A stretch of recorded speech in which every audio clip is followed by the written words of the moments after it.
Tərtər işində işgəncə nəticəsində öldüyü istintaq tərəfindən sübuta yetirilən Leytenant Təmkin Nizamioğlunun ailəsi 50.000 manat mənəvi təzminat alacaq. Gözaltı teleqrafa istinadən xəbər verir ki, bununla bağlı Nəsimi rayon məhkəməsi qətnamə qəbul edib. Lakin Təmkinin atası Nizami Quliyev qərardan apellyasiya şikayəti verib.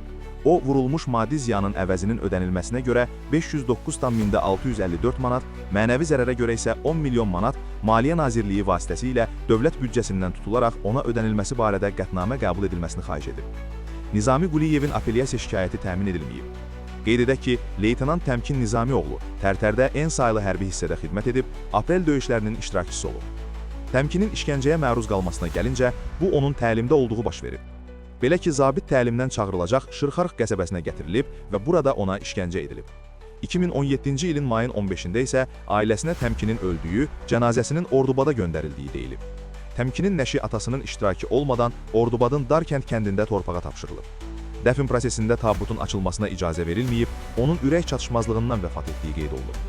Ailənin müraciətlərindən sonra isə Təmkin Nizamioğlunun pnevmoniya, kəskin ağciyər çatışmazlığından ölməsi haqqında tibbi rəy verilib. 2022-ci ilin mayın 11-də Təmkin Nizamioğlunun meyiti ekshumasiya olunub.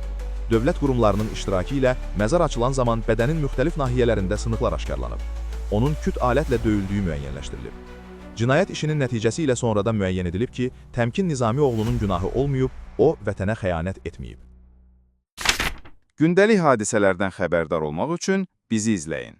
Söz altında yox, göz altıda qalın.